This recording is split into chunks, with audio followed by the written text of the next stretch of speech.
चलो। तो कल हम लोगों ने डेटा क्लीनिंग का कॉन्सेप्ट स्टार्ट किया था। उसी को आज कंप्लीट करेंगे। तो इंपोर्ट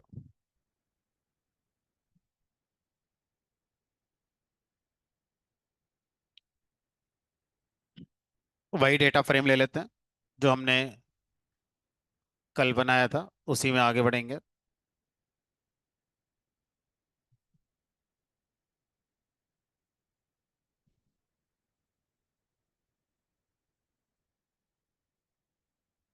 तो किसी भी डेटा फ्रेम में सबसे पहला काम होता है जो भी मिसिंग वैल्यूज हैं उनको काउंट करना कि किस कॉलम में कितनी मिसिंग वैल्यूज हैं। तो उसके लिए हम इज नल डॉट सम का यूज करते हैं, पूरे डेटा फ्रेम पर अप्लाई करेंगे। तो आपको पूरे डेटा फ्रेम में किस कॉलम में कितनी मिसिंग वैल्यू है ये आपको बता देगा। फिर फिल करने के हमने दो तरह से तरीके देखे थे। पहला तरीका कि आप पूरे डेटा फ्रेम में एक ही वैल्यू को फिल कर सकते हैं, that means df dot fill N A का यूज करके कोई भी अपनी एक वैल्यू फिल कर सकते हैं। दूसरा तरीका हमने देखा था df dot fill N A. यहाँ पर आप अपनी डिक्शनरी पास करते हैं, डिक्शनरी में कॉलम का नेम की और उस कॉलम की मिसिंग वैल्यू को जिससे फिल करना है, इस तरह से आप यहाँ पर अपना फिल एन ए का यूज करते हैं। अब हमारे पास एक तरीका और है वैल्यू फिल करने का,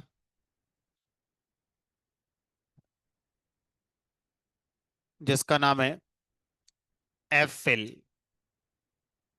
एफ फिल का जो साउंड होता है वो हमारा होता है फॉरवर्ड फिल। फॉरवर्ड फिल क्या मीनिंग है इसका? पहली रो पर हम आएंगे,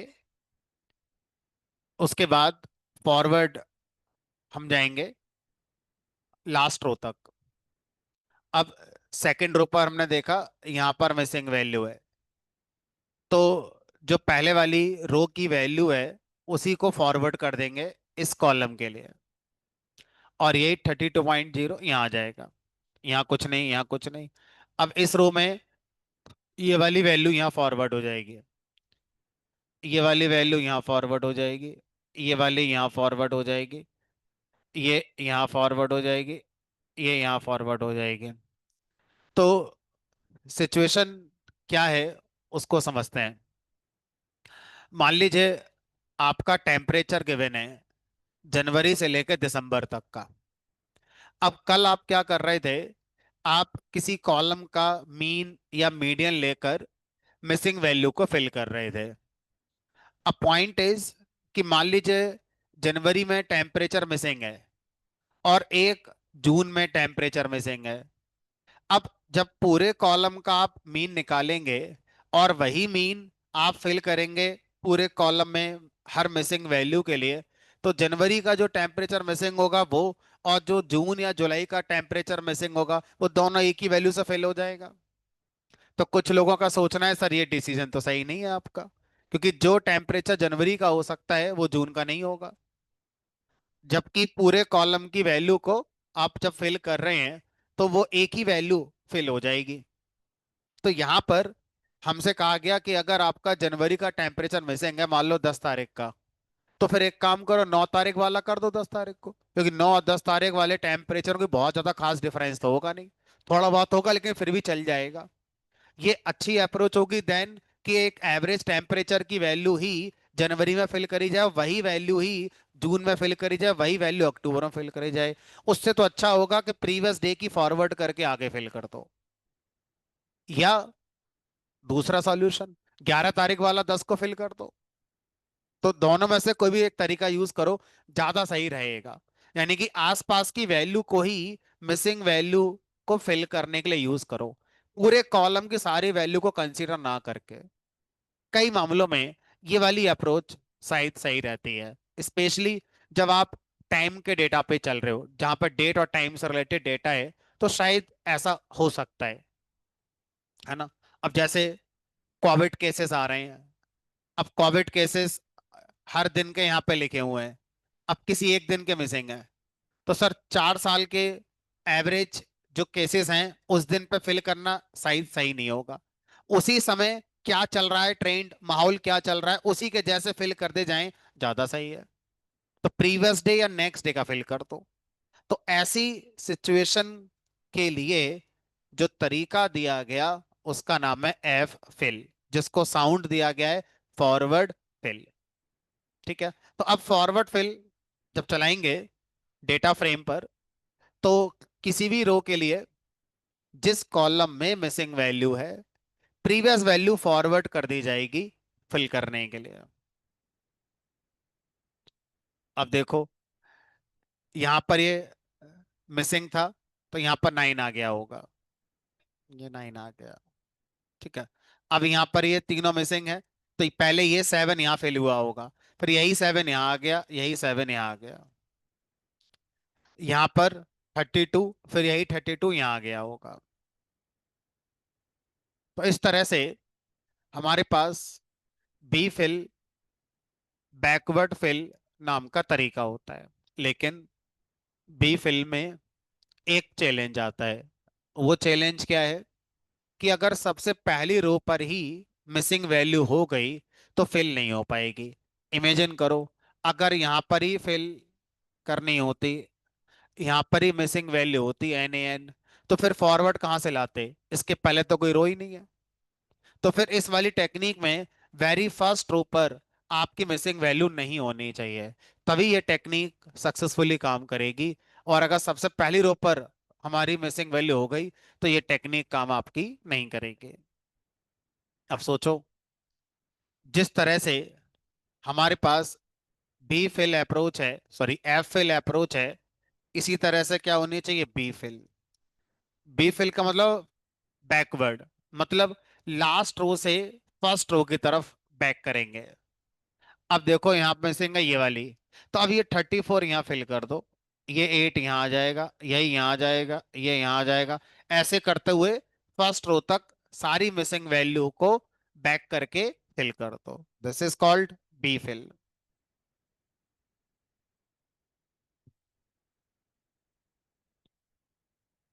बैकवर्ड फिल। बैकवर्ड फिल का जो डाउन साइड होगा वो ये होगा, सबसे लास्ट रो से ये शुरू होता है, फर्स्ट रो तक जाता है। तो सबसे लास्ट रो में ही अगर मिसिंग वैल्यू आ गई, तो लेट अस सपोज यहाँ पर ही कोई वैल्यू मिसिंग होती, तो फिर बैक कैसे करोगे, कोई वैल्यू है ही नहीं, पहली रो तो यही है। तो बी फिल अप्रोच आपकी तब काम करेगी जब लास्ट रो पर कोई मिसिंग नहीं है। ठीक है। तो आपका ये अप्रोच बढ़िया है।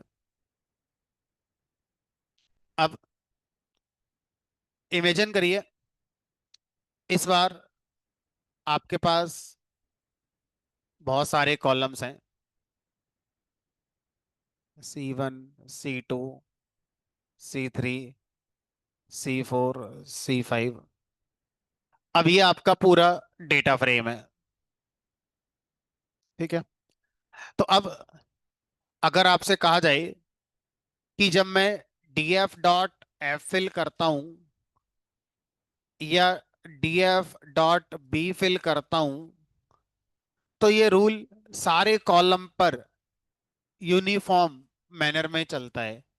क्या ऐसा हो सकता है कि सर इन दो कॉलम पर तो मैं चलाऊंगा एफ फिल, और इन 3 कॉलम पर मैं चलाऊंगा बी फिल, या 2 कॉलम पर एफ फिल, 2 कॉलम पर बी फिल, और तीसरे कॉलम पर मैन्युअली अपना एवरेज फिल करेंगे। तो अब हम कस्टमाइज करना चाहते हैं इंडिविजुअल कॉलम को लेकर। अभी जो बी फिल एफ फिल तरीका बताया गया है, ये पूरे डेटा फ्रेम पर काम कर रहा है, तो हम इसको कस्टमाइज भी कर सकते हैं। तो जब भी कोई ऑपरेशन किसी इंडिविजुअल कॉलम के लिए किया जाना होता है, तो हमें सीरीज के बारे में सोचना होता है कि जिस तरह से डेटा फ्रेम पर ऑपरेशन किया जाता है, क्या यही ऑपरेशन सीरीज पे हो सकता है? अगर सीरीज पर हो सकता है तो ये पॉसिबल है। और बी फिल एफ फिल को सीरीज पर भी किया जा सकता है। कैसे? देखो, अब टेम्परेचर कॉलम को मान लीजिए मैं एफ फिल देना चाहता हूं, बाकियों को नहीं, सिर्फ टेम्परेचर कॉलम को। तो पहले टेम्परेचर कॉलम की सीरीज क्रिएट करेंगे, df डॉट टेम्परेचर। और फिर इस सीरीज के ऊपर भी आप एफ फिल मेथड कॉल कर सकते हैं। लेकिन अब हमें यह भी ध्यान रखना है कि इस बार जो रिजल्ट बनेगा वो एक डेटा फ्रेम नहीं बनेगा, रिजल्ट भी एक सीरीज ही बनेगी। उसकी सारी वैल्यू आपकी फेल हो गई होंगी। और अगर आप चाहते हैं कि सर इस टेम्परेचर कॉलम पर जब हमने एफ फिल ऑपरेशन करा तो इससे बिल्कुल अलग एक नई सीरीज बन गई जिसका हमारे डेटा फ्रेम से कोई कनेक्शन नहीं रहेगा, तो अब मैं चाहता हूं ये सीरीज की वैल्यू ही टेम्परेचर कॉलम में जाके रिप्लेस हो जाए, एग्जिस्टिंग टेम्परेचर कॉलम में जाके ये हमारा स्टोर हो जाए। तो ऐसा करने के दो तरीके होंगे। पहला तरीका है कि जो हमारे एफ फिल बी फिल या फिल एन ए जो हमने मेथड्स पढ़े हैं डेटा फ्रेम के, इनके अंदर एक आर्गुमेंट पास करेंगे जिसका नाम है इन प्लेस। इन प्लेस का मतलब है एग्जिस्टिंग जो सीरीज है या जो एग्जिस्टिंग डेटा फ्रेम है उसी में चेंज कर देना, है ना। तो अब यहां लिखेंगे in place equal to true. तो ऐसा करने से नई सीरीज क्रिएट नहीं होगी, इसी के अंदर ही चेंज कर दिए जाएंगे। लेकिन अब ध्यान रखना परमानेंट हो गया। अब आप कहोगे सर मुझे नहीं करना था, हटा दो, तो हटेगा नहीं, अब दोबारा डेटा लोड करना पड़ेगा। अब परमानेंट आपका टेम्परेचर कॉलम में क्लीनिंग हो गई। ठीक है। अब हम चाहते हैं कि विंड स्पीड कॉलम पर बी फिल लगा दो। तो same df dot wind speed dot यहाँ बी फिल लगा दो। अगेन नई सीरीज बनेगी। अब मैं चाहूं कि सर जो नई सीरीज है वो ना बने, एग्जिस्टिंग जो सीरीज थी उसी में हमारी वैल्यूज फेल हो जाएं, तो यहां पर भी हमारे पास एक ऑप्शन तो है इन प्लेस ट्रू करने का। दूसरा तरीका, आप क्या कर सकते हैं, जो नई सीरीज बनी है इस नई सीरीज को एक्सप्लिसिटली असाइन कर सकते हैं विंड स्पीड की सीरीज में। कैसे? असाइनमेंट ऑपरेटर लगाकर df डॉट विंड स्पीड। तो इस तरह से भी आप काम को कर सकते हैं। दोनों तरीके ही सही हैं। कई बार हमारे पास ये ऑप्शन अवेलेबल है तो हम इससे भी एग्जिस्टिंग डेटा फ्रेम या एग्जिस्टिंग सीरीज में चेंज कर पाएंगे। कई बार ऐसा हो सकता है कि आपको इन प्लेस आर्गुमेंट किसी पर्टिकुलर फंक्शन या मेथड में ना अवेलेबल हो, तो फिर ये वाली अप्रोच आपको फॉलो करनी होगी। ये अप्रोच हमेशा काम करेगी, कभी फेल नहीं होगी। ये अप्रोच देयर में भी चांस कि कभी फेल हो जाए। तो इस तरह से इंडिविजुअल कॉलम पर B fill F fill technique का यूज करके भी आप मिसिंग वैल्यू को फिल कर सकते हैं।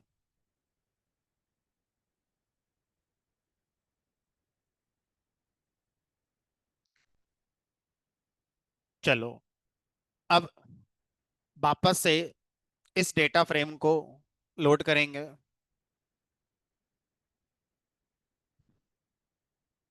df equal to pd dot read csv।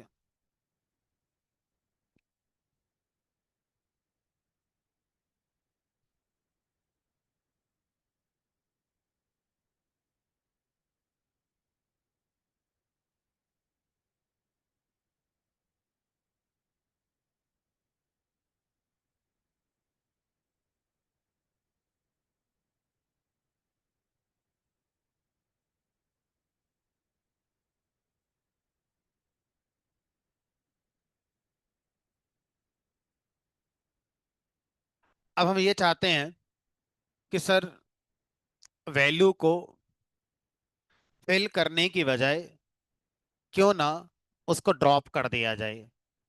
कई बार सिचुएशन ऐसी होगी, आपको कोई डेटा मिला, उस डेटा में एक कॉलम है आधार, और किसी पर्सन का आधार मिसिंग है। बताओ, क्या यहाँ पर B fill, F fill, average, median, कोई सा तरीका क्या सही रहेगा फिल करना? जो भी तरीका यूज करोगे सारे गलत होंगे, क्योंकि साइंस नहीं है ना। किसी का आधार मिसिंग है तो आप उसे फिल क्यों करना चाहते हैं, और जो कर रहे हैं वो गलत हो रहा है। लॉजिकली समझ में आ रहा है कि आधार मिसिंग है तो या तो उस डेटा पर काम ही मत करो, या फिर जब तक वेट करो जब तक उसका आधार आ ना जाए। तो मैं चाहूंगा भाई, अगर ये किसी स्टूडेंट का, किसी एम्प्लॉय का, किसी कस्टमर का कैसा भी डेटा है, अगर आधार मिसिंग है तो सर इसे हटा दो। क्योंकि इसको हम रिपोर्ट में यूज नहीं कर पाएंगे अपनी। रिपोर्ट में अलग से लिख कर दे देना कि ये वो लोग थे जिनका आधार मिसिंग था, तो इन पर हम अलग से एनालिसिस करके दे रहे हैं, या इन पर हम कुछ कर ही नहीं रहे हैं। तो ये बात अपनी रिपोर्ट में लिखकर आपको दे देनी होती है। तो हम चाहते हैं कि अब हमारे पास ऐसी मिसिंग वैल्यूज हैं जिनको फिल कर पाना लॉजिकली सही नहीं है, उनको ड्रॉप करना ज्यादा सही रहेगा। ठीक है, तो अब कैसे करेंगे ड्रॉप, उसकी बात करते हैं।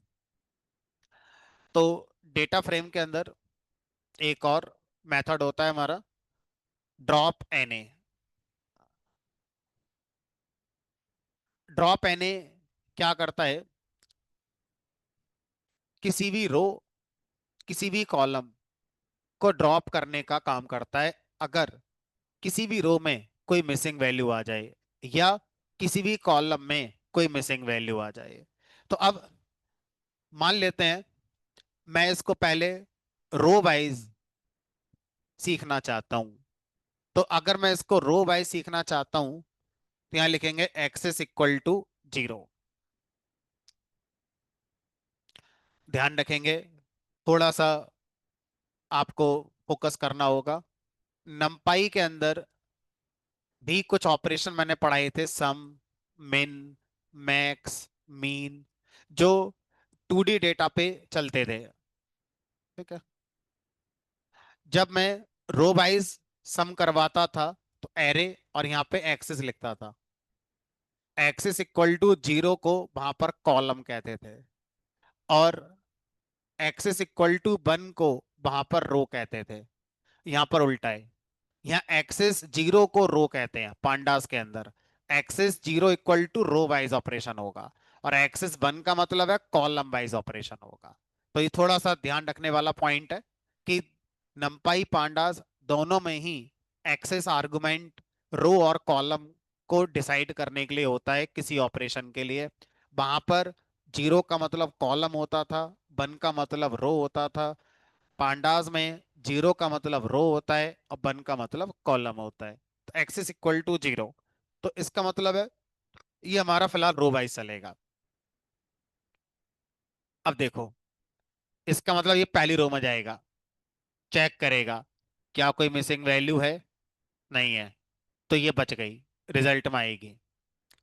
क्या इसमें कोई मिसिंग वैल्यू है, ये डिलीट हो जाएगी। सर ये भी डिलीट हो जाएगी क्योंकि ये रही मिसिंग वैल्यू। सर यहाँ तो दो दो हैं, तो ये तो कह रहा है एक भी अगर हो गई तो मैं डिलीट कर दूंगा।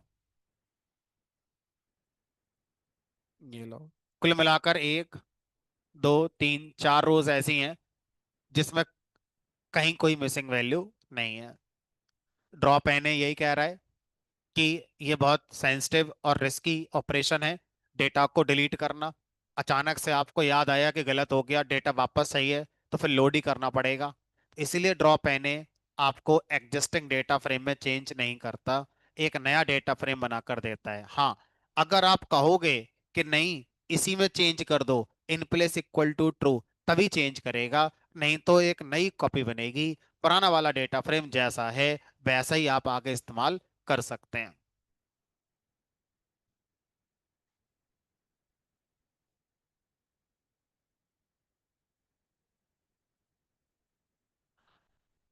अब अगर आपसे कहा जाए कि ड्रॉप एने को मैं इस तरह से रो की बजाय कॉलम को ड्रॉप करने के लिए भी यूज कर सकता हूं, हमने कहा एक्सेस इक्वल टू 1।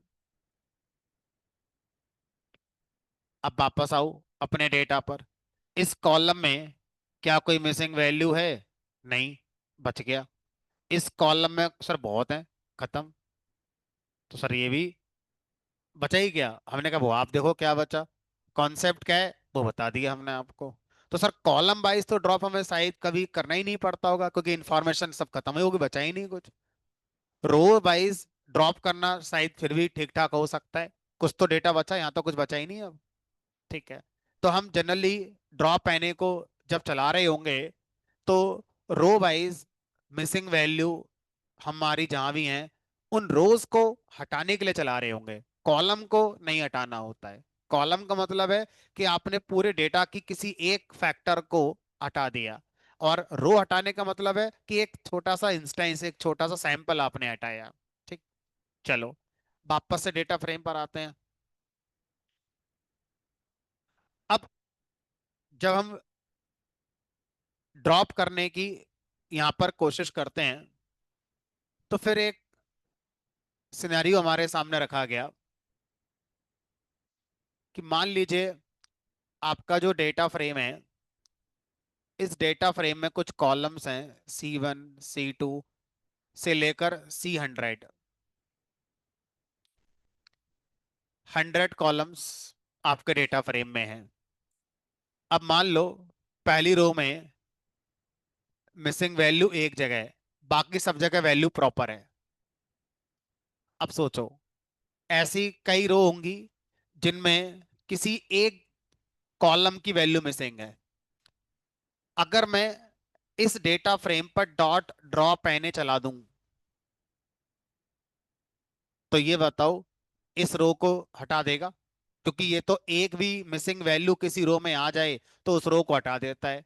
इस बार आप शायद एग्री नहीं होंगे, 99 कॉलम में वैल्यू थी, हो सकता है वो ज्यादा काम की थी देन जिसमें नहीं थी, हो सकता है ये कॉलम सीरियल नंबर हो, नहीं है तो कोई बात नहीं, बाकी तो इन्फॉर्मेशन है ही।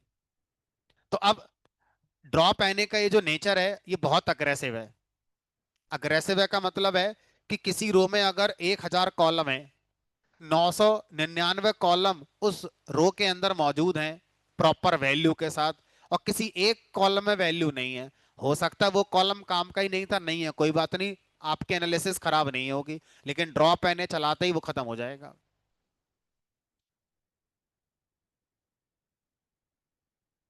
तो अब क्या सॉल्यूशन इसका करा जाए, ड्रॉप एने को कस्टमाइज करेंगे। ड्रॉप एने से कहेंगे इतना अग्रेसिव काम नहीं करो, जैसे हम बता रहे हैं वैसे काम करो। तो अब क्या बताओगे आप ड्रॉप एने को, हमने कहा देखो क्या बताएंगे। यहाँ लिखेंगे ड्रॉप एने, अच्छा एक पॉइंट और, जल्दीबाजी में आपने ड्रॉप एने लिख दिया, ये बताना ही भूल गए कि ड्रॉप एने रो पे चलवाना है कि कॉलम पे चलवाना है। तो पूरे पांडास में जहां जहां कोई भी ऑपरेशन रो और कॉलम दोनों पे किया जा सकता है, आपको एक्सेस 0 रो, एक्सेस 1 कॉलम बताना होता है। और आप बताना अगर भूल जाते हैं तो डिफॉल्ट एक्सेस 0 होती है, यानी कि बाय डिफॉल्ट ये रो वाइज काम करेगा। ठीक है, अगर आप एक्सेस नहीं बताते हैं तो बाय डिफॉल्ट रोज को हटाने का काम करेगा, कॉलम आपके प्रॉपर रहेंगे। थ्रू आउट पांडास यही behaviour most of the functions का देखने को मिलेगा हमारे लिए, और ये सही डिसीजन भी है। चलो अब ड्रॉप एने को हम अपने हिसाब से कस्टमाइज करेंगे। ये हमारा डेटा फ्रेम हो गया ओरिजिनल। अब लिखेंगे यहाँ पर df डॉट ड्रॉप एने। तो अब मैं एक्सेस को फोकस नहीं कर रहा हूं, क्योंकि हम ऑटोमेटिकली ये मान के चलते हैं कि हम रो वाइज ही ड्रॉप करने जा रहे हैं। सिर्फ बाकी चीजें बताओ, तो मैं लिखूंगा यहाँ पर thresh, thresh equal to 3।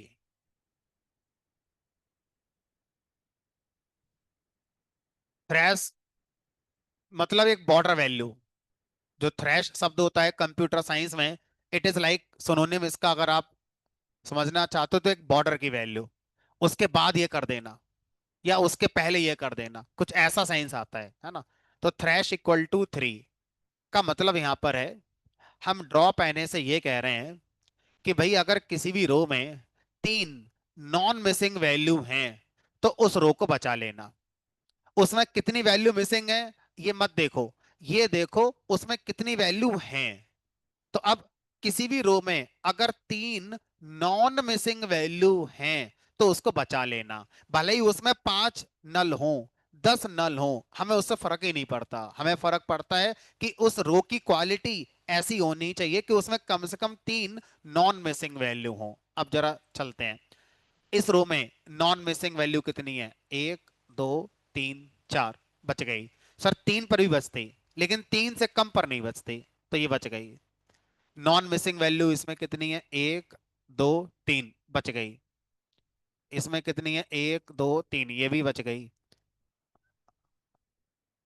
Non missing value कितनी है? 1 2। सर थ्रेश से कम है, इसका मतलब अब ये नहीं बचेगी। ये बच गई। इसमें 1 और 1 2 है नॉन मिसिंग, नहीं बचेगी। ये भी नहीं बचेगी, ये सब बच गई। तो अब आपका नजरिया ये नहीं है कि हमने मिसिंग वैल्यू कंटेन करने वाली रो ड्रॉप कर दी, नहीं। अब आपका नजरिया ये है कि मेरी हर रो में कम से कम 3 नॉन मिसिंग वैल्यू जरूर होंगी।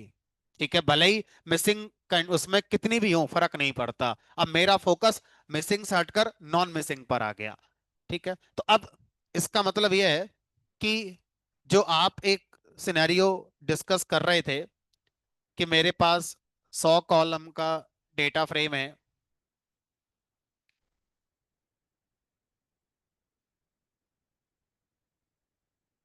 ऐसे करके। अब अगर मैं इस पे लिख दूं df dot thresh equal to 70, बताओ क्या इसका मीनिंग हो जाएगा? हर वो रो जिसमें 70 नॉन मिसिंग वैल्यू हैं उसको बचाना है। अगर किसी रो में 70 से कम नॉन मिसिंग वैल्यू हैं तो उसको हटा देना है।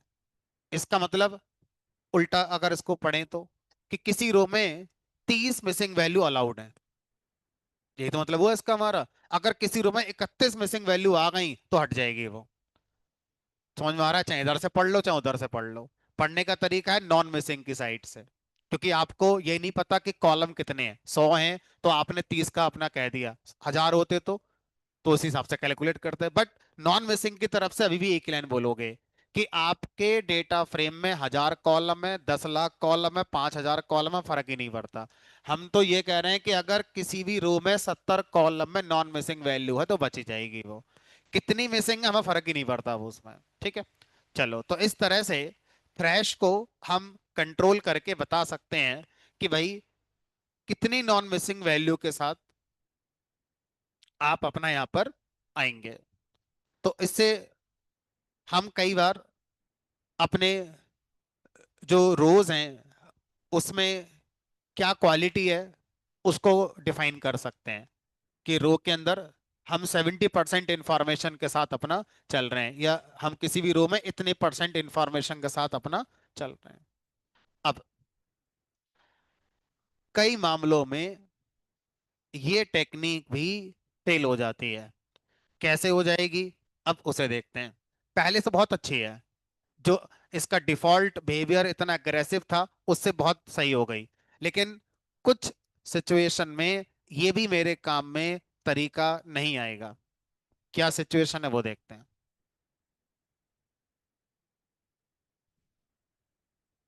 अब मान लीजिए मैं कहीं से डेटा लाया, उसमें एक कॉलम का नाम था कस्टमर का नेम, कस्टमर का जेंडर, कस्टमर का मोबाइल नंबर, कस्टमर का ईमेल,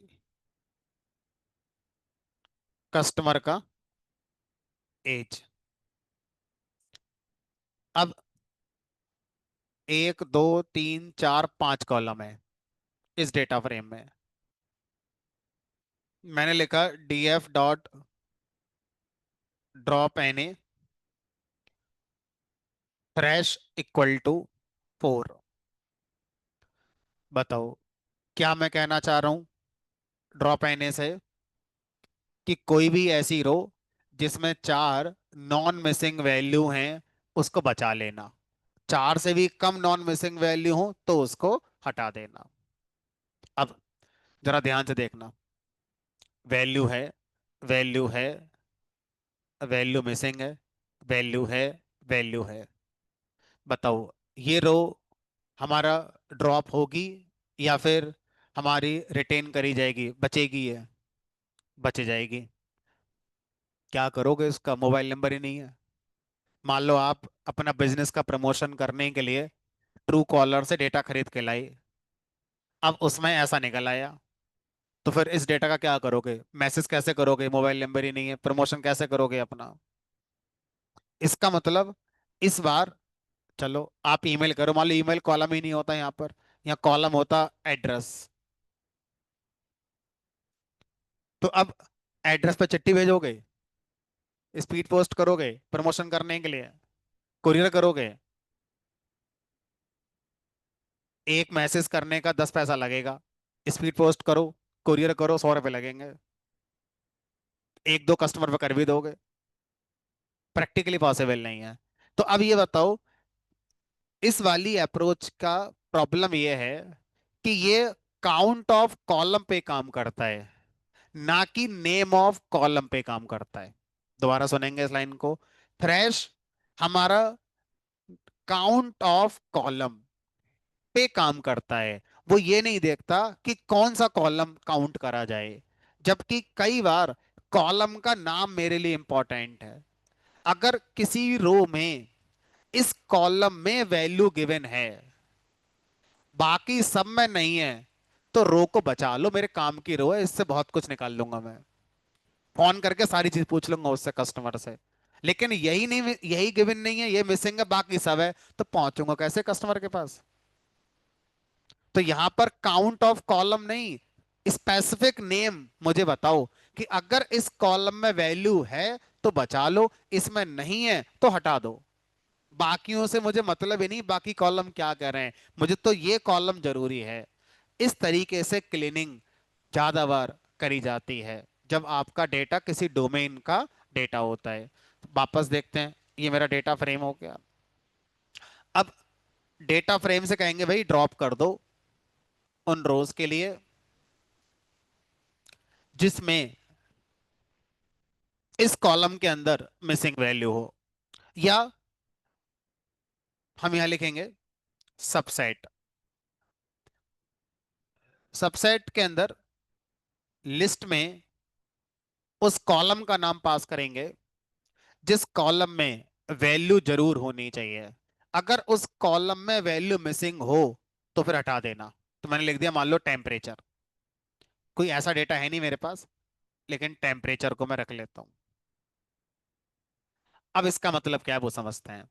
इसका मतलब है कोई भी रो जिसमें टेम्परेचर नॉन मिसिंग है वो बचेगी, कोई भी रो जिसमें टेम्परेचर मिसिंग है वो ड्रॉप हो जाएगी। यानी कि ये बच गई, ये खत्म, ये बच गई, ये खत्म, बच गई, खत्म खत्म, बच गई, बच गई।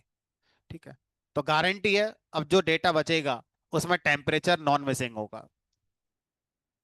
बाकी कॉलम का हमें नहीं पता, लेकिन हम अपने कॉलम का पता है। और अगर सर मैं एक साथ इसी तरह से मल्टीपल कॉलम स्पेसिफाई करूं तो लिस्ट है, आप कर सकते हो। दूसरा कॉलम भी दे सकते हो, लाइक विंड स्पीड। अब वही रो बचेंगी जिसमें इन दोनों के अंदर डेटा गिवन है, और अगर किसी भी जगह मिसिंग हो गया तो वो रो बचेगी नहीं। तो हर वो रो जो आपको रिटेन करके दी जाएगी उसमें ये दोनों कॉलम नॉन मिसिंग जरूर होंगे। तो इस तरह से हम अपने डेटा को मिसिंग वैल्यू के साथ हैंडल कर सकते हैं। तो फिर से अगर हम देखें तो मिसिंग वैल्यू को हैंडल करना, पहला है फिल करना, दूसरा है ड्रॉप करना। फिल करना, फिल यानी पूरे डेटा फ्रेम के साथ, होल डेटा फ्रेम में। फिल यानी कॉलम वाइज, दो तरह से कर सकते हैं, बी फिल, एफ फिल। चार तरीके थे फिल करने के। ठीक है। उसके बाद ड्रॉप करना है, रो को ड्रॉप करना है, कॉलम को ड्रॉप करना है, रो को ही ड्रॉप करना है थ्रैश लगा के, रो को ही ड्रॉप करना है स्पेसिफिक कॉलम के सबसेट के अकॉर्डिंग। तो इस तरह से मिसिंग वैल्यू को डील करने का कॉन्सेप्ट हमारा कंप्लीट होता है। लेकिन डेटा क्लीनिंग कंप्लीट नहीं होता है। डेटा क्लीनिंग का एक पार्ट कंप्लीट होता है मिसिंग वैल्यू हैंडल करना। क्या चीज? एक साथ लगा सकते हो, दोनों आर्गुमेंट है एक साथ भी लगा सकते हो। हम्म।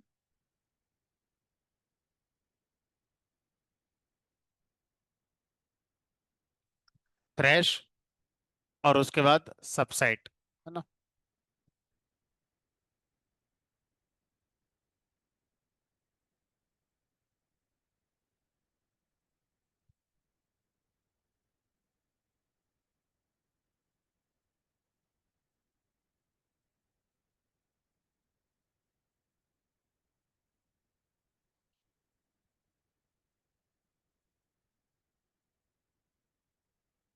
नहीं, ऐसा तो कुछ नहीं लिखा है, आप एक साथ भी चला सकते हो।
चलो एक डेटा सेट कंसीडर करते हैं।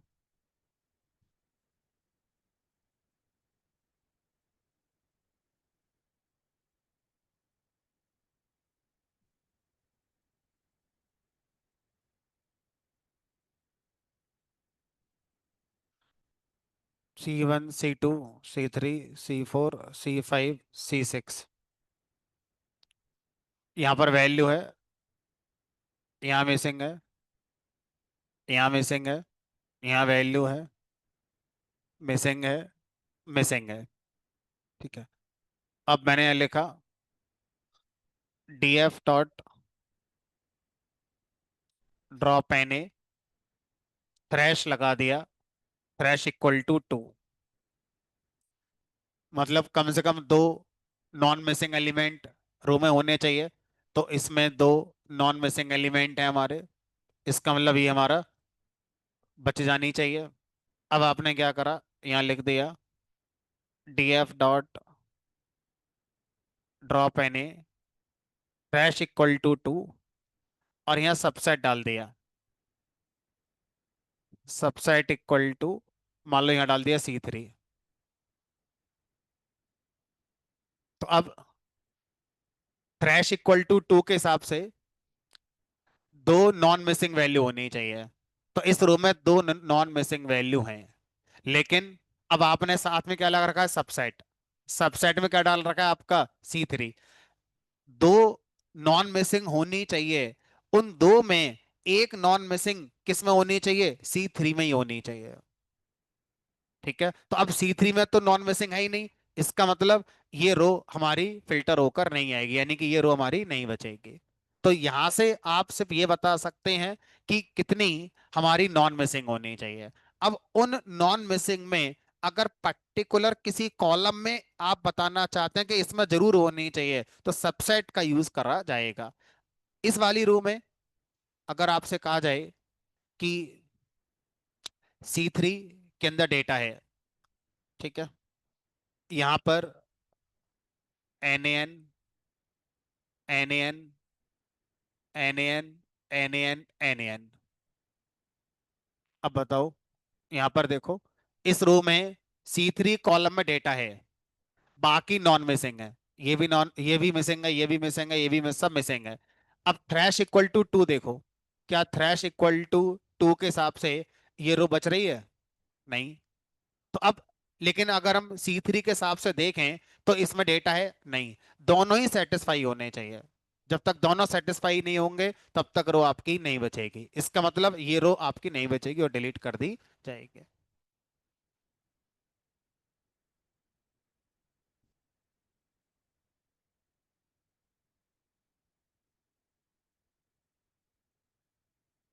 नहीं तो कुछ बचा ही नहीं होगा ना, ऐसा कोई रो बचा ही नहीं होगा।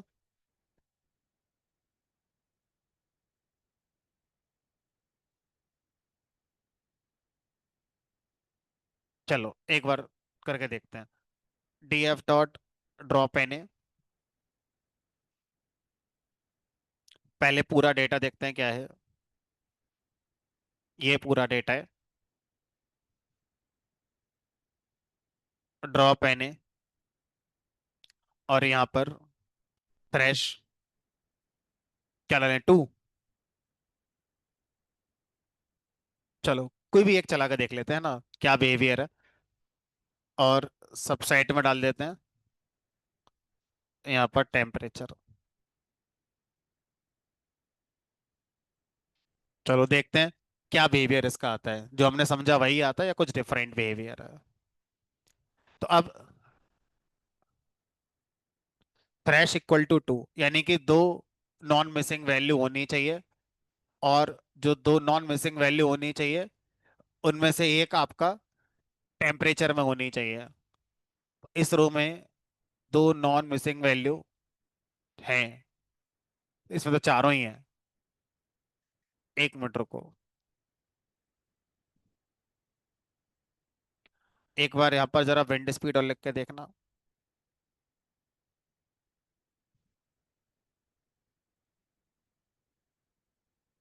ठीक है, अब एक काम करो, जरा यहाँ पर 3 करो, और यहाँ विंड स्पीड की जगह इवेंट करके देखो। थ्रैश का मतलब है 3 नॉन मिसिंग वैल्यू वाली रो। उन 3 में दो कौन कौन होनी चाहिए, टेम्परेचर और इवेंट होनी चाहिए। तो पहले 3 नॉन मिसिंग वैल्यू पकड़ लेते हैं। 1, 2, 3, 4, 5, 6, 7। ये वो रोज हैं जो हमारा 3 नॉन मिसिंग रो हमारी वैल्यूज कंटेन करते हैं। अब इनमें वो रो पकड़ो जिसमें टेम्परेचर और इवेंट नॉन मिसिंग है। टेम्परेचर और इवेंट, नहीं ये नहीं, ये सही, ये भी सही है, बाकी सब सही है। ठीक है, यानी कि जो आनी चाहिए हमारी वो इस तरह से। अरे कुछ नहीं आई सर इसमें। क्या चीज?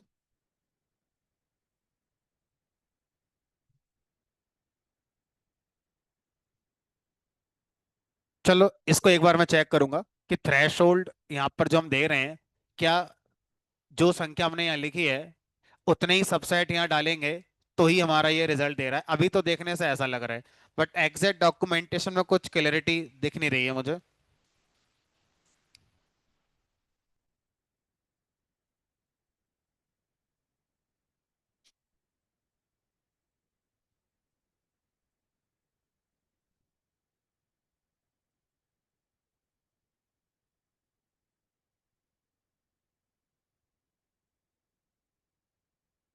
वो वाला पॉइंट भी नहीं सही लगा कि जितने थ्रैश की वैल्यू डाल रहे हो उतना ही सबसेट होना चाहिए।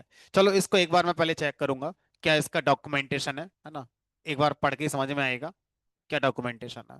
चलो फिलहाल आगे बढ़ते, इस पर टाइम खराब नहीं करते। ये हमारा रह गया, कल देख कर बताऊंगा। अब हमारे पास डेटा क्लीनिंग में पहला पार्ट था मिसिंग वैल्यू को हैंडल करना। मिसिंग वैल्यू में ये सारे कॉन्सेप्ट हमने देखे। अब क्लीनिंग का एक दूसरा मीनिंग भी होता है। दूसरा डेटा लेकर आओ, df equal to pd dot read csv f data set weather data two करके होगा, वेदर डेटा टू।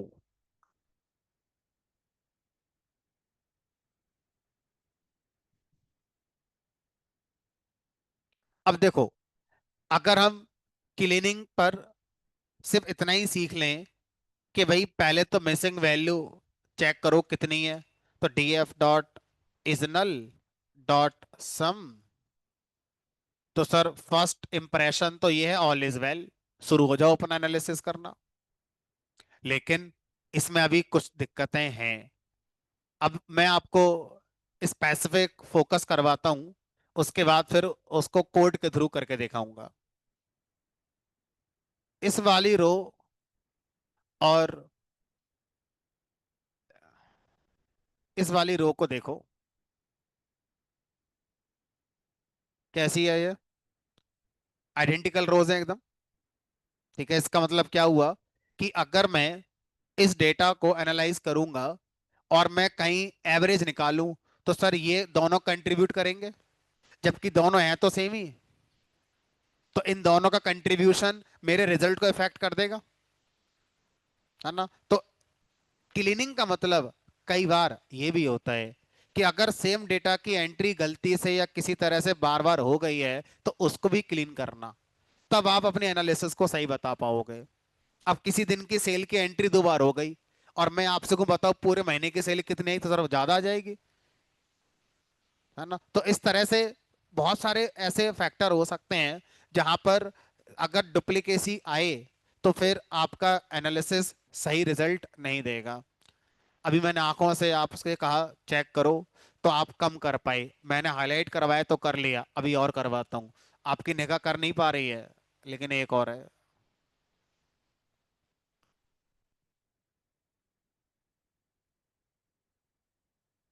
अरे बहुत है इसमें, अभी तो मैंने तीन ढूंढी है। अभी ध्यान से देखोगे तो इसमें भी 10 से ज्यादा रोज हैं डुप्लीकेट इसमें, आंखों से नजर नहीं आ रहा है।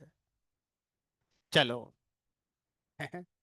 अब सिचुएशन क्या है वो देखो। सिचुएशन है, वही आप ट्रू कॉलर से डेटा खरीद के लाई अपने बिजनेस के प्रमोशन के लिए। ट्रू कॉलर बोला एक रो 50 पैसे की ऐसी मिलती है, खरीदने जाओगे मार्केट में डेटा को तो ऐसी मिलेगा, एक नंबर 50 पैसे का, और इकट्ठे लोगे 30 पैसे का, सस्ते लोगे तो और कम लोगे तो 2 रुपए का मिलेगा। तो जो आप अपने मोबाइल में ट्रू कॉलर इंस्टॉल करके बैठे हो कि कुछ पैसे नहीं जा रहे हैं, वो उससे बिजनेस कर रहा है।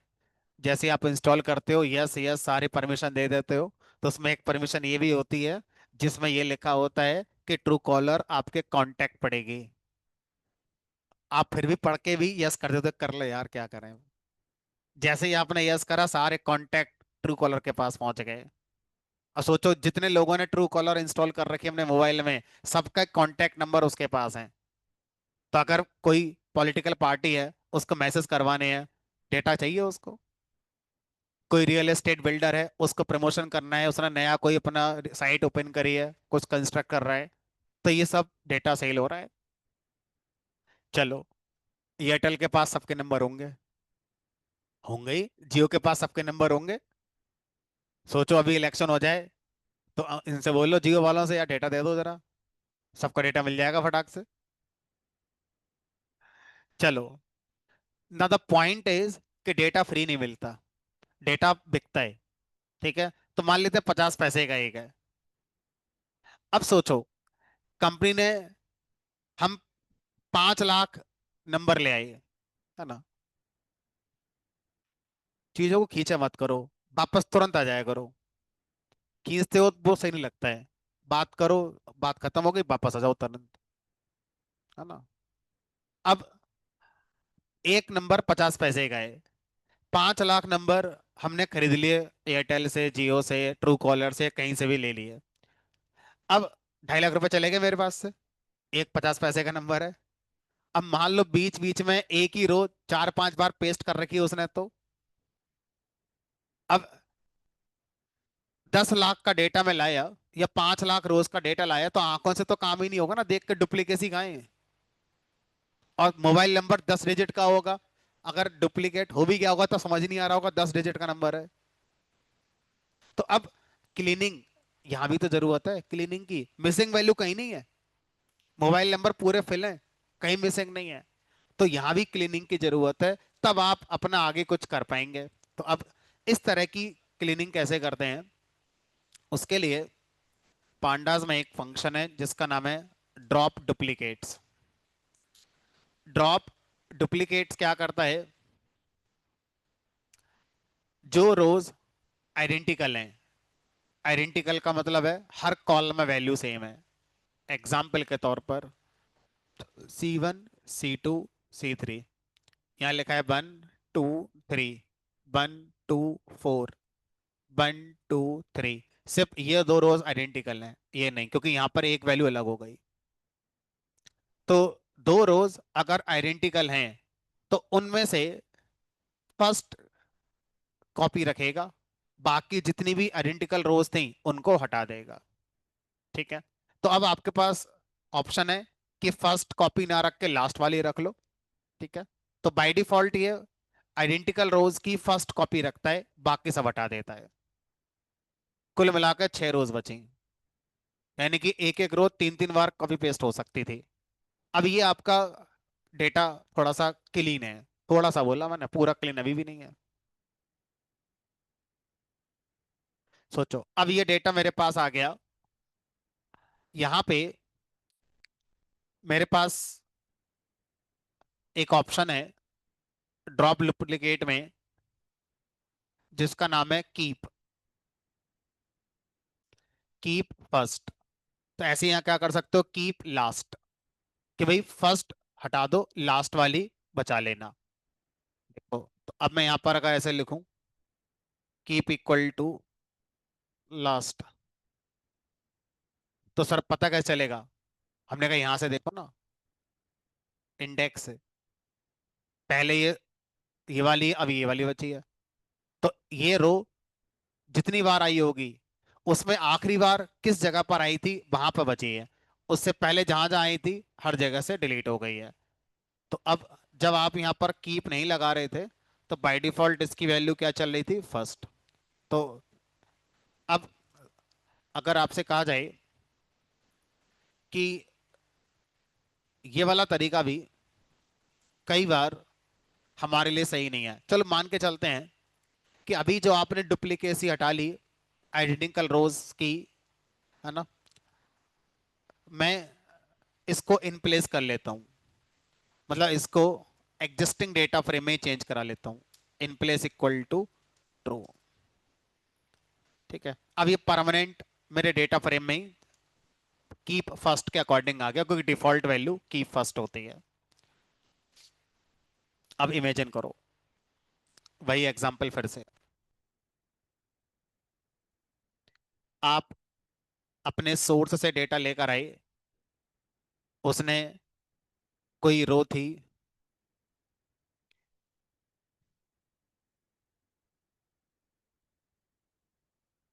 मान लो ये मोबाइल नंबर है। ठीक है,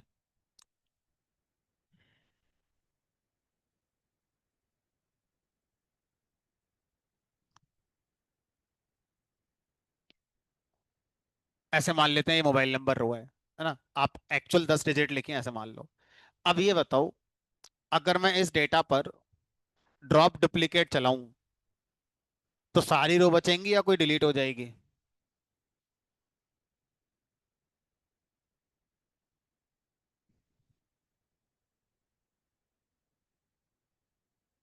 सब बच गई, कोई भी रो आइडेंटिकल नहीं है। लेकिन मैं अपने नजरिए से बताऊं तो मोबाइल नंबर के हिसाब से मैं देखूं तो तीनों एक ही है ये, तो मेरे काम की दो ही निकली, एक ही है और इनमें से कोई एक, बात तो एक ही है। तो इसका मतलब डुप्लीकेसी आप दो रोज में कब मानते हो, जब हर कॉलम की वैल्यू सेम हो, हर कॉलम पे वैल्यू सेम हो। अगर एक भी जगह वैल्यू डिफरेंट हो गई तो फिर वो डुप्लीकेट नहीं मानी जाएगी। तो सर ऐसे मान लो जहां से हम डेटा खरीद के लाए, उसने क्या करा, थोड़ा थोड़ा चेंज कर दिया एक एक कॉलम में। तो सर मुझे उससे मतलब नहीं है, मेरा मतलब तो मोबाइल नंबर से था। मोबाइल नंबर अगर किसी कॉलम में डुप्लीकेट है तो पूरी रो को डुप्लीकेट मान लो, बाकी कॉलम का मैं क्या करूंगा, काम का कॉलम तो ये है मेरे। तो मैं चाहता हूं इस बार डुप्लीकेट रोज कब मानो, किसी एक कॉलम के बेस पर। अगर इस कॉलम में दो रो सेम वैल्यू रखती हैं तो डुप्लीकेट मानो, भले ही बाकी सारे कॉलम अलग अलग वैल्यू हैं, क्योंकि मेरे काम का कॉलम तो यही है। तो अब ड्रॉप डुप्लीकेट को हम कह सकते हैं कि भाई हमारे हिसाब से डुप्लीकेसी डिसाइड करो, अपने हिसाब से नहीं। फिर से क्या लगाएंगे यहाँ पर, सबसेट। सबसेट में मान लो फिलहाल मैं टेम्परेचर दे देता हूं, तो उस तरह के डेटा में मोबाइल नंबर देना, ईमेल आईडी देना। तो अब मैं ये कह रहा हूं कि टेम्परेचर कॉलम में अगर दो वैल्यू सेम हैं तो उनमें से कोई एक रखना। कौन सी वाली, कीप की वैल्यू फर्स्ट चल रही है, इसका मतलब ये और ये, सिर्फ ये वाली रो बचेगी, ये वाली रो और ये वाली रो में सिर्फ कौन सी बचेगी, ये वाली। तो अब मान लो यही डेटा फ्रेम में डुप्लीकेसी में टेम्परेचर के बेस पर हटवाना चाहता हूं। ये लो। तो जब कहीं से ऐसा डेटा लेकर आओ जहां मोबाइल नंबर आपके लिए इंपॉर्टेंट है, तो उसकी डुप्लीकेसी यहां से हटाना। DF dot drop duplicate subset equal to mobile number.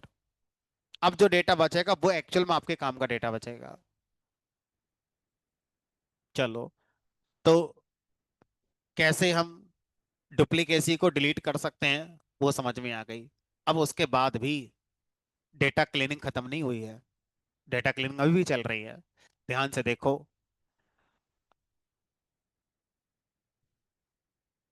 Mobile number column में यहाँ पर 1 2 3 लिखा हुआ है, 11 डिजिट की वैल्यू पड़ी हुई है, 8 डिजिट की वैल्यू पड़ी हुई है, डुप्लीकेट नहीं है। तो ड्रॉप डुप्लीकेट पकड़ ही नहीं पाएगा इस बात के लिए। उसका क्या पता मोबाइल नंबर 10 डिजिट का होता है, 11 का नहीं होता, 8 का नहीं होता, और शुरू 1 2 3 से नहीं होता है, शुरू 6 7 8 से होता है। तो ये भी तो क्लीनिंग करनी पड़ेगी कि भाई ये सारी रोज भी हटाओ ना, जिस मोबाइल नंबर डुप्लीकेट तो नहीं लेकिन वो मोबाइल नंबर भी तो नहीं है, कुछ और ही है वो। तो अब ये कैसे हैंडल करोगे, या और देखो, चलो एक मैंने एग्जांपल दिया समझाने के लिए, और देखो।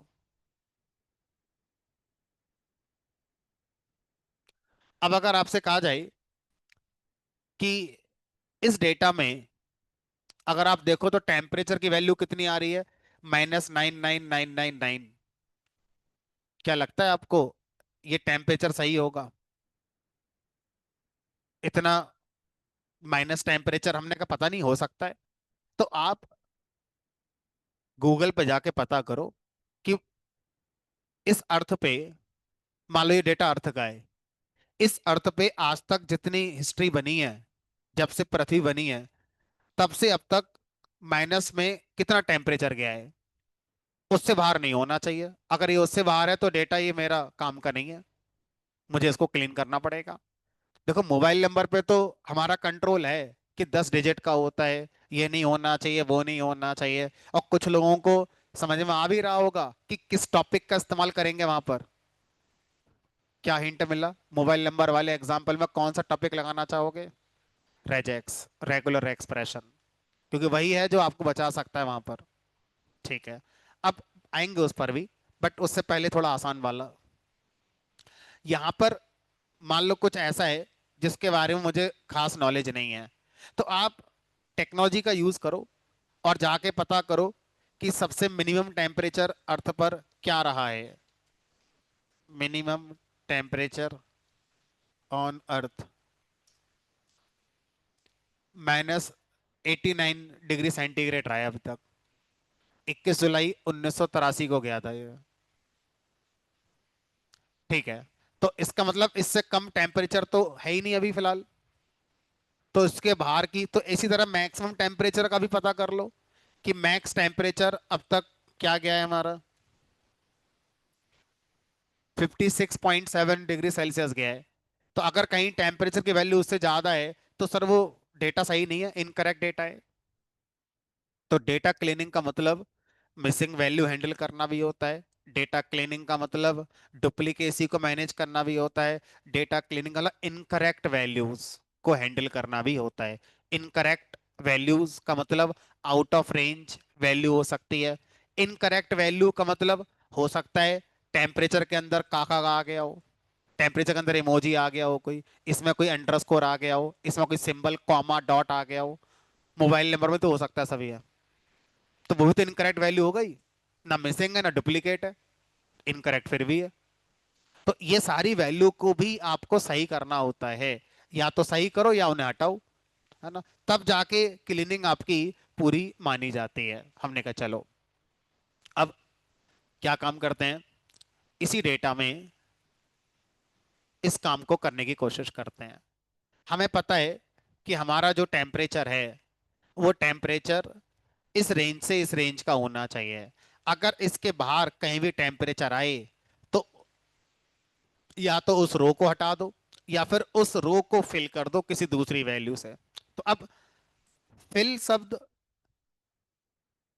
ये कहता है कि जनरली मैं मिसिंग को किसी वैल्यू से बदलने के लिए यूज करा जाता हूं, लेकिन किसी वैल्यू को ही किसी दूसरी वैल्यू से बदलना हो तो उसके लिए फिल की जगह शब्द का नाम होता है रिप्लेस। फिल और रिप्लेस में डिफरेंस पांडास के कॉन्टेक्स्ट में, फिल शब्द का कॉन्टेक्स्ट है सोर्स पर मिसिंग है, और रिप्लेस का मतलब है सोर्स जिसको बदलना है वो मिसिंग नहीं है, उसका वैल्यू है बट वो इनकरेक्ट है। मैं अपने हिसाब से उसको सही करना चाहता हूं। जैसे यहां पर, ठीक है, यहां पर मतलब इस टेम्परेचर कॉलम में, पूरे टेम्परेचर कॉलम में इसको मैं सही करना चाहता हूं। कैसे करेंगे?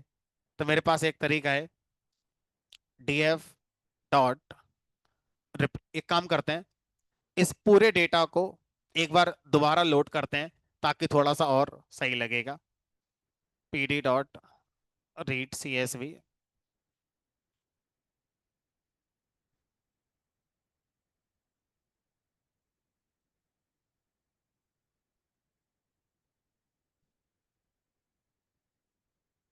और इसमें ड्रॉप डुप्लीकेट चला लेते हैं।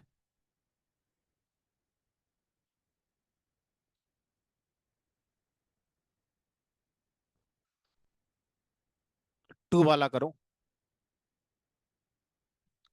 ये यहां तक करो, यहां से समझाना आसान होगा।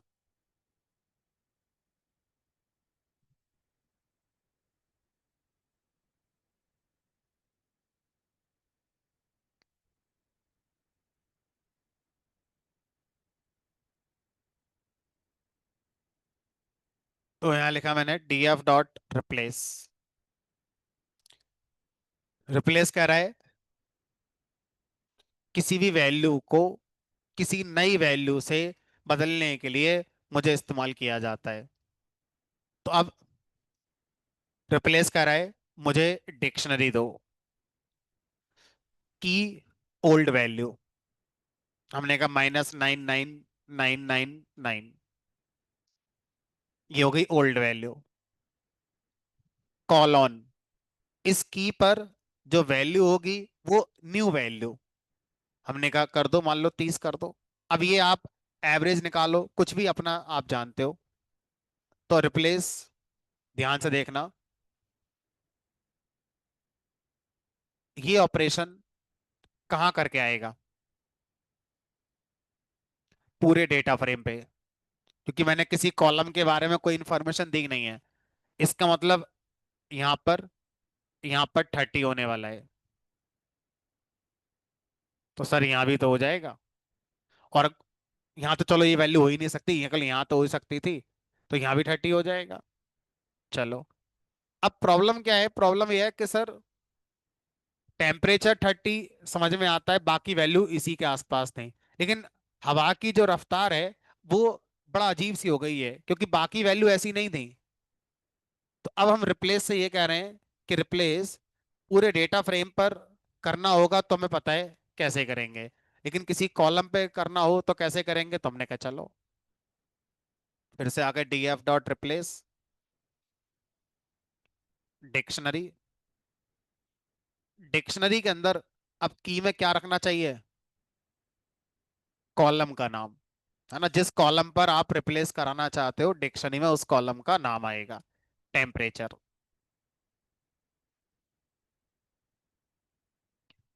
अब सर वैल्यू में क्या बताओगे?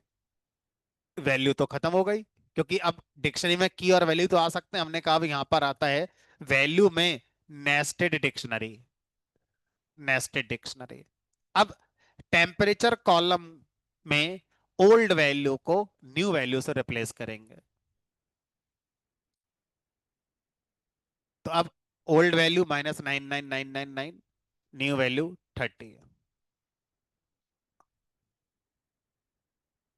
अब दूसरा कॉलम, मान लो विंड स्पीड, इसकी ओल्ड वैल्यू -99,999 को रिप्लेस करेंगे किसके साथ?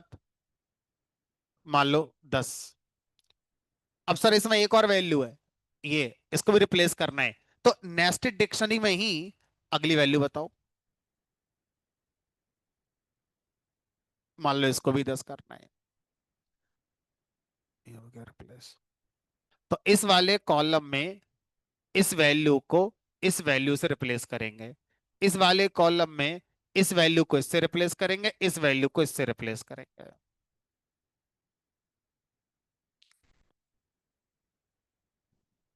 चलो, तो इस तरह से हम रिप्लेस का यूज करके इनकरेक्ट वैल्यू को करेक्ट कर सकते हैं, पूरी तरह से वैल्यू को बदल सकते हैं। खत्म नहीं हुआ अभी भी चल रहा है। तो लॉजिक लगाएंगे।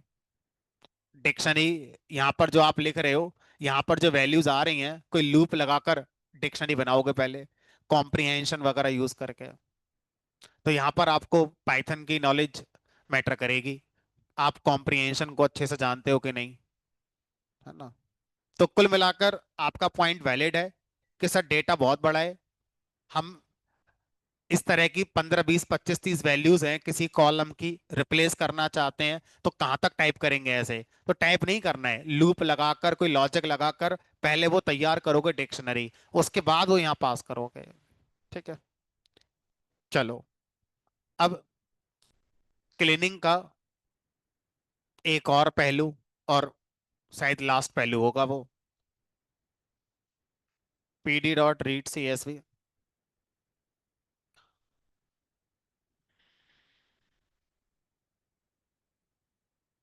एक और है वेदर डेटा 3.txt।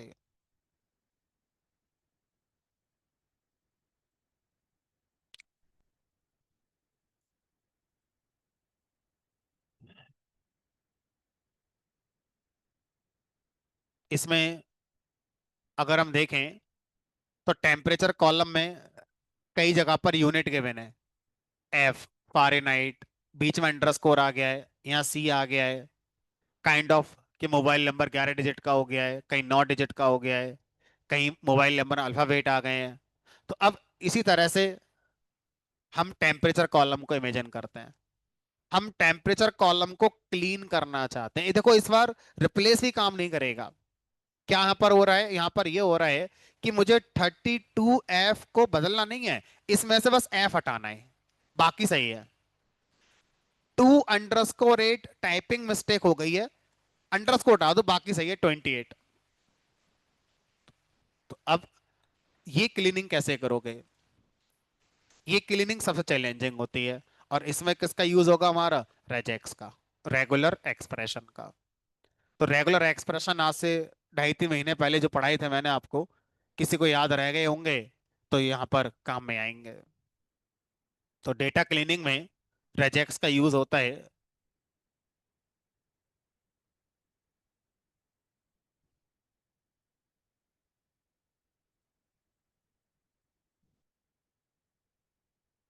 आप ही के नोट्स देख रहा हूँ, कहीं लिखा मिल जाए तो।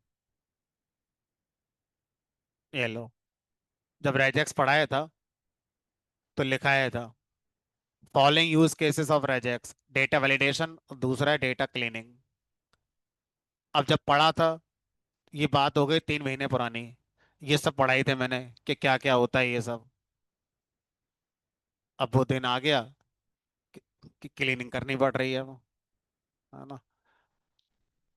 चलो,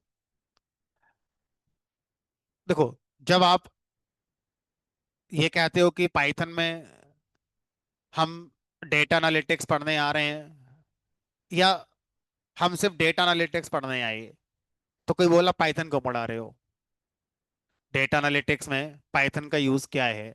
हमने कहा यहाँ पर देखो, आपको डेटा क्लीन करना पड़ रही है। अब डेटा क्लीनिंग जब आप करने आओगे, तो कोई तो टूल यूज करोगे क्लीन करने के लिए। अच्छा, जिन लोगों ने पावर भी पढ़ रखा है उनको मैं बता देता हूँ, या जिन्होंने नहीं पढ़ा है वो भी सुन लेंगे। पावर बीआई में डेटा क्लीनिंग बहुत हाई लेवल पर होता है, लो लेवल पर नहीं कर सकते। बड़ा स्पेसिफिक आंसर है, पावर बीआई रेगुलर एक्सप्रेशन को सपोर्ट नहीं करता। अब आप कितनी भी पावर ही खरीद लो, कितने पैसे डाल दो, क्लीनिंग आप वहां कर ही नहीं पाओगे इस तरह से जितनी तरह से हम पाइथन में कर पा रहे हैं। बहुत हाई लेवल पर क्लीनिंग होती है, तीन चार बातें बस, उससे ज्यादा है ही नहीं वहां पे कुछ। सबसे बढ़िया तरीके से क्लीनिंग अगर आप कर सकते हो डेटा की, तो पाइथन और आर लैंग्वेज में लो लेवल पर एक एक वैल्यू पे जा जाके आप क्लीनिंग कर सकते हो। ठीक है।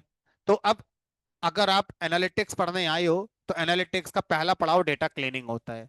और डेटा क्लीनिंग आप 100% कंट्रोल के साथ करना चाहते हो तो पाइथन।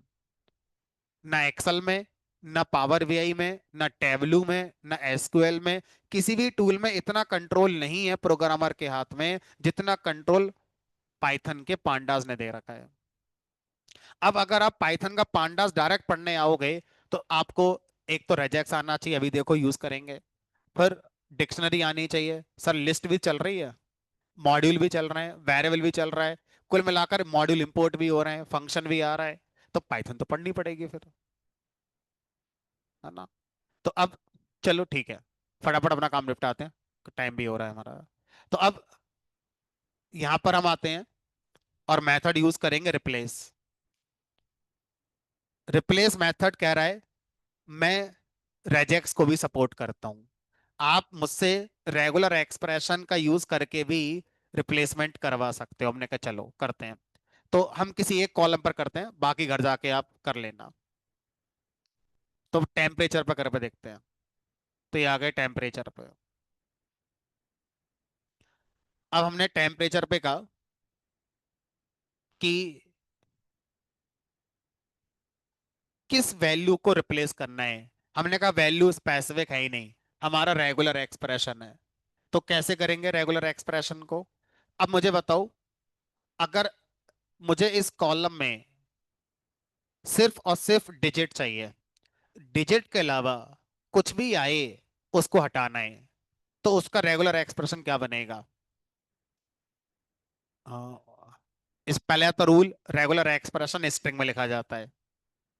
बताओ क्या है, 0 to 9, ये तो हो गई डिजिट। इसके अलावा ये नहीं चाहिए, इसके अलावा क्या लगा दें इसके पहले, कैप सिंबल। तो ये किस बात का एक्सप्रेशन हो गया, एक्सेप्ट डिजिट। डिजिट के अलावा जो भी मिलेगा उसको मैच करा जाएगा। अब बताओ, डिजिट के अलावा जो भी मिले उसकी जगह क्या रिप्लेस कर दें, एम्प्टी स्ट्रिंग, यानी कि ब्लैंक स्ट्रिंग फिल कर दो। और रिप्लेस को क्या बोलोगे, रिप्लेस हमने जो रिप्लेस करने को दिया है उसको वैल्यू मत मानना, उसको रेगुलर एक्सप्रेशन मानना, रेजेक्स इक्वल टू ट्रू। तो अब ये जो ओल्ड वैल्यू है, ये डायरेक्ट वैल्यू नहीं मानी जाएगी, ये डायरेक्ट लिटरल नहीं माना जाएगा, ये एक एक्सप्रेशन माना जाएगा। और इसका जो मीनिंग होगा वो टेम्परेचर कॉलम में जहां जहां मैच होगा उसकी जगह पर ब्लैंक स्ट्रिंग कर दी जाएगी। ये देखो, जहां पर 32 एफ था, अब वहां पे एफ हट चुका है। जहां पर अंडरस्कोर था, अंडरस्कोर हट चुका है। जहां पर सी था वहां से सी हट चुका है। सोचो, इसी तरह इवेंट पे कर सकता हूं। इवेंट पर अगर मैं करना चाहूं,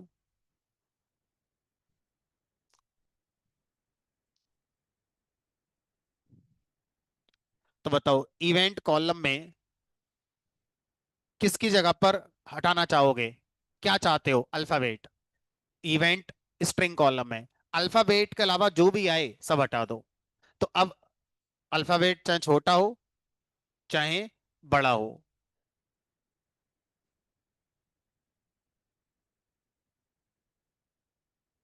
इसके अलावा जो भी आए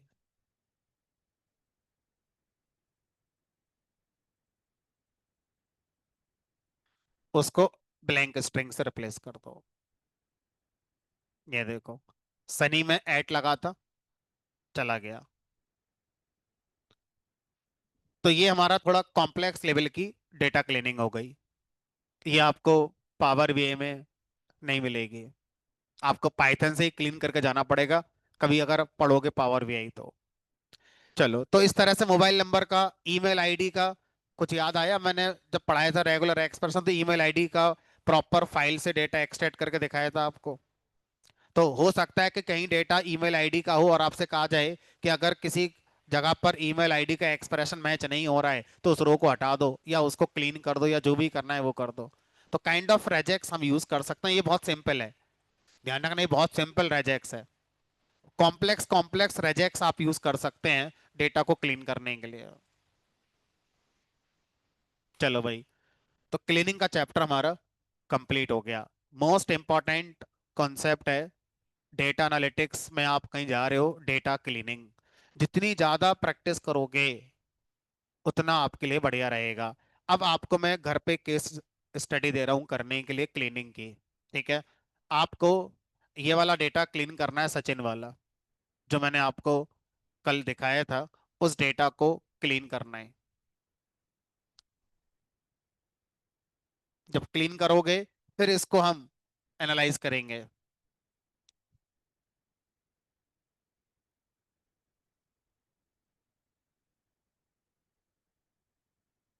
इस डेटा को क्लीन करना है।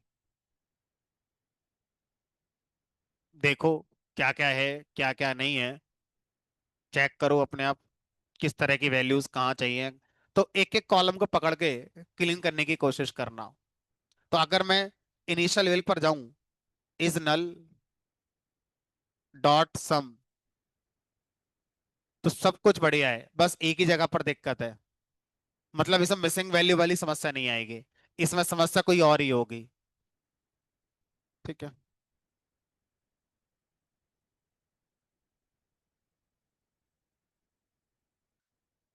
कर सकते हैं। रिप्लेस का यूज पाथ में स्लैश को चेंज करने के लिए भी कर सकते हैं। मतलब आपने कहीं लिखा C colon slash A colon B colon C. अब मैं यहाँ पर रिप्लेस करना चाहता हूँ, मान लो बेसिक स्ट्रिंग है ये, तो एस डॉट रिप्लेस, और यहाँ पर क्या कर दो, स्लैश को रिप्लेस कर दो इस वाले से। कर सकते हो, लॉजिक आप लगा लेना। अब यहाँ पर देखो कुछ नहीं निकला, मैं इस पर डालूं D F dot drop duplicates, कुछ नहीं निकला। तो ना तो इसमें मिसिंग वैल्यू की समस्या है, ना इसमें डुप्लीकेसी की समस्या है। इसमें समस्या क्या आएगी हमारा, इनकरेक्ट वैल्यूज की। हर कॉलम में वैल्यू इनकरेक्ट निकलेंगी। जैसे बैटिंग स्कोर में बहुत सारी वैल्यू ऐसी हैं जो आपका स्टार के साथ हैं। अब मैंने काफी हिंट दे दिया। पहले क्या करना है, इस पूरे कॉलम में जहां जहां पर स्टार है स्टार हटा देना है। ठीक है, अभी इतना नहीं, अभी इसके अंदर डीएनबी टीडीएनबी भी है, उसको रिप्लेस करो किससे, जीरो से। यही तो होगा हमारा। उसके बाद ये कॉलम स्ट्रिंग का है, अब इस कॉलम को कन्वर्ट करना पड़ेगा किसमें, इंटीजर में या फ्लोट में। तब जाके इस बैटिंग स्कोर पर आप क्या कर सकते होगे, आप अपना रिजल्ट। चलो, मैंने आपको हिंट दे दिया, करके नहीं दिखाया, कल के करके देखना। तो पहले मैं आपको टाइटैनिक के डेटा पर केस स्टडी कराऊंगा, उसके बाद फिर इस वाले डेटा पर करा दूंगा। ये दो हम लोग यहाँ पर करेंगे। चलो फिलहाल आज इतना ही, कल मिलेंगे।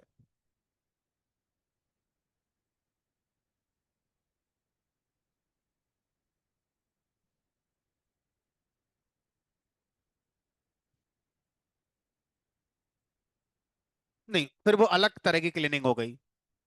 अगर आप उस पॉइंट ऑफ व्यू से सोच रहे हैं तो और लॉजिक ऐड करना पड़ेगा, अभी तो हम बस ये सोच रहे हैं वो एक्स्ट्रा करेक्टर आ गए थे।